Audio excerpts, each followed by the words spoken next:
Peut-on vivre sans religion? Thèse. La religion n'est que le substitut d'une explication rationnelle de l'univers et une fuite de la réalité. Antithèse. L'esprit humain ne peut pas fonctionner sans la conviction qu'un monde suprasensible existe. Thèse. La religion n'est qu'une illusion dont on peut se passer. En effet, depuis Lucrèce, la tradition matérialiste démontre que toutes les religions relèvent de comportements irrationnels et aberrants. Elles ont pour seule source l'ignorance des causes et la peur de la mort. Premier argument, la religion est le fruit de l'ignorance. En l'absence d'une explication rigoureuse et rationnelle du monde, l'homme exprime par la religion son incapacité totale à maîtriser la nature. Aujourd'hui, la science et la technique sont en mesure d'assurer à l'homme cette maîtrise du monde. La religion est donc devenue inutile puisque la science explique ce que la religion rattachait au surnaturel.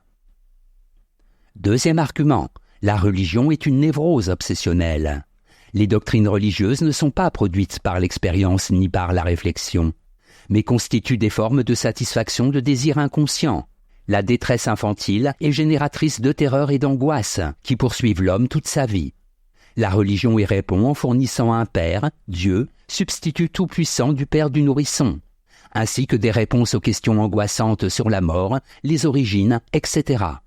Troisième argument, la religion est une illusion infantile. La religion, selon Freud, satisfait bien en nous le désir archaïque d'être protégé et aimé. Mais, d'un point de vue psychanalytique, il apparaît qu'elle nous enferme dans l'illusion et l'infantilisme. On doit travailler à prendre conscience de la réalité, si dure soit-elle, pour l'affronter lucidement en adulte. En bref, la religion nous détourne de la réalité tant sur le plan du savoir que celui de la vie quotidienne. On peut vivre sans religion, mais il faut d'abord prendre la décision de devenir enfin adulte. Antithèse, l'expérience du sacré est universelle. En effet, le fait religieux est une composante de toutes les sociétés humaines. L'attitude religieuse est un trait commun à tous les hommes parce qu'il est impossible de donner un sens à sa vie sans se référer à un absolu. Premier argument, la religion est soif d'absolu. Comme le fait remarquer Mircea Eliade, le mot religion n'implique pas obligatoirement une croyance en Dieu ou bien en des esprits. La religion se réfère à l'expérience du sacré. Elle est donc liée aux idées d'être, de signification et de vérité. Et personne ne peut vivre sans une valeur référence, quel que soit le nom qu'on lui donne. Deuxième argument, la religion est un lien. C'est la religion qui lie les hommes les uns aux autres. Pour cette raison, Auguste Comte, athée convaincu, prenait une religion de l'humanité afin que les hommes soient reliés à travers les siècles et que l'individu soit intégré à la société. En effet, l'homme a besoin de rites pour humaniser sa vie. C'est ce qui fait écrire à Michel Serres, qui n'a point de religion, ne doit pas se dire athée ou mécréant, mais négligent. Troisième argument, la religion rassure. Une religion consolatrice est nécessaire parce que la réalité, sans cette protection, est source de souffrances intolérables.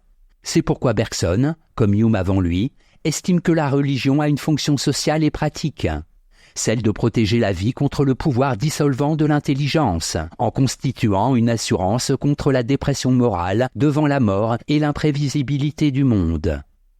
En bref, comme le dit Hegel, la religion a un objet comparable à celui de l'art ou de la philosophie. Elle doit manifester dans le fini ce qui est aspiration à l'absolu. En ce sens, nul ne peut vivre sans religion. Synthèse. La religion traduit une attitude de révérence devant les mystères de l'existence. Un monde devenu entièrement profane, dans lequel tous les liens seraient équivalents, serait un monde irreligieux. Mais l'existence d'un tel monde est peu probable. Même dans les sociétés contemporaines les plus fortement laïcisées, on peut remarquer des résidus de conscience religieuse. La religiosité qui naît du sentiment qu'a l'homme de sa finitude et de sa dépendance à l'égard de réalités qui le dépassent. Il est paradoxal que jusqu'à présent la religion, destinée en principe à rallier et à relier les hommes, n'ait jamais cessé de les diviser et de les opposer. Mais le souci du genre humain et des droits de l'homme semble aujourd'hui prévaloir sur celui des confessions particulières. Peut-être assiste-t-on enfin à l'avènement d'une religion de l'humanité, religion universelle à laquelle aspirent, depuis tant de siècles, l'Occident et l'Orient. Auguste Comte. et qui saura réconcilier athées et croyants. Notes et commentaires, détresse infantile, état du nourrisson qui dépend entièrement d'autrui pour satisfaire ses besoins vitaux.